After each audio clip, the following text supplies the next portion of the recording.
Cadet Riley Chen had been at the Galactic Military Academy for exactly 3 weeks when she made the mistake of questioning Sergeant Vex Caretha's tactical assessment during advanced combat theory. The towering Kithran drill instructor, whose species had perfected military doctrine over millennia of conquest, did not appreciate input from a soft-skinned Deathworlder who barely reached his chest plates. Since Cadet Chen believes she understands warfare better than her instructors, Vex Caretha announced to the assembled platoon, she will spend the next week on punishment detail with the Academy's most challenging unit.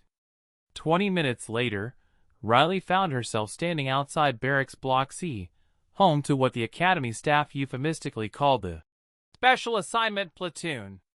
In reality, it was where they dumped the cadets who couldn't hack regular training, the disciplinary problems, the academic failures, and the species considered too primitive for serious military service. The platoon's acting commander, a disgraced hegemony officer named Lieutenant Zekvar, looked up from his desk with barely concealed contempt. Another human. Wonderful. I suppose they expect me to babysit you while you cry about missing home? Riley surveyed the barracks with professional interest. 37 cadets from 12 different species, all wearing the gray armbands that marked them as punishment detail. Their equipment was outdated, their uniforms were substandard, and their morale was somewhere below rock bottom. Permission to inspect the platoon's training records, sir? Riley asked politely. Zekvar gestured dismissively at a pile of data tablets. Knock yourself out, human. Just don't expect miracles from these rejects. Riley spent the next 2 hours reviewing personnel files, training schedules, and performance metrics. What she found wasn't incompetence. It was systematic mismanagement and a complete failure to understand basic military psychology. The platoon included Cathera, a brilliant Vorthack engineer whose anxiety issues had been dismissed as cowardice. Velthon, an Etherian whose gaseous nature made him unsuitable for standard infantry tactics, but potentially invaluable for reconnaissance. ZYXTEL, a crystalline whose mathematical precision was being wasted on menial labor because his species was considered too fragile for combat. By hour 3, Riley had seen enough. Cathera, she called to the anxious Vorthack. Your engineering scores are off the charts. Why aren't you in the technical corps? The crystalline being flickered nervously. They said I panic under pressure, Cadet Chen. I'm not suitable for real military service. Have you ever tried working on problems while under actual pressure? Real problems where people depend on your solutions? Within minutes, Riley had Cathera redesigning the barracks' defective environmental systems, not as busy work, but as genuine training in field engineering under time constraints. The Vorthack's anxiety disappeared when faced with a real problem that mattered. Velthon, Riley continued, addressing the gaseous Etherian, who spent most of his time in the corner. Standard infantry training doesn't work for your physiology, does it? Correct, Cadet Chen.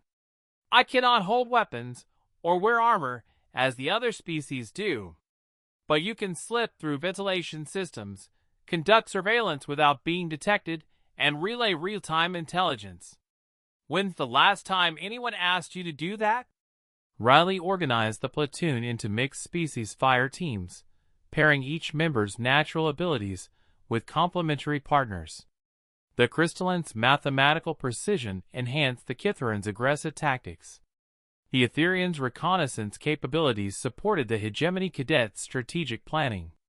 Lieutenant Zekvar watched with growing alarm as his rejects began functioning like an actual military unit. What are you doing to my punishment detail? He demanded. Turning them into soldiers, sir, Riley replied. They're not failures. They're specialists who've been forced into roles that don't match their capabilities. By the end of the second hour, something unprecedented was happening in Block C. Cadets, who had been sullen and defeated, were actively collaborating on tactical problems.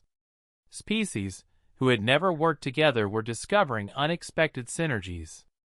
The barracks that had been a dumping ground for military misfits was beginning to resemble an actual military unit. The transformation reached Sergeant Vex Caretha's attention when his monitoring systems detected unusual activity from the punishment detail. What he found when he investigated left him speechless. The rejects were running coordinated training exercises. They had reorganized their equipment distribution based on species-specific requirements. They were actually helping each other improve rather than simply enduring their punishment. And leading it all was the small human cadet he had sent there to learn humility. "Cadet Chin," Vex Careth growled. "What exactly do you think you're doing?"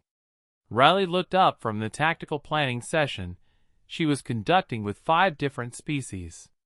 "Learning about leadership, sir. Isn't that what you wanted?" The sergeant's mandibles clicked as he processed what he was seeing. In 2 hours, this human had accomplished what the Academy's professional instructors had failed to achieve in months. She had turned the punishment detail into a functional military unit. "How?" he asked, his voice carrying genuine curiosity instead of condescension for the first time since Riley had arrived. Riley gestured to the mixed species teams working around them. "I stopped trying to make them fit the system, sir. Instead, I changed the system to fit them." She paused, meeting his gaze directly. "On Earth, we have a saying, there are no bad soldiers, only bad leaders. These cadets aren't failures. They just needed someone to figure out how to use them properly." Within a week, the Special Assignment Platoon was outperforming regular units in training exercises. Within a month, their innovative mixed species tactics were being studied by the Academy's senior instructors. And Cadet Riley Chin learned that sometimes the best way to avoid punishment detail is to make it so successful that everyone wants to join.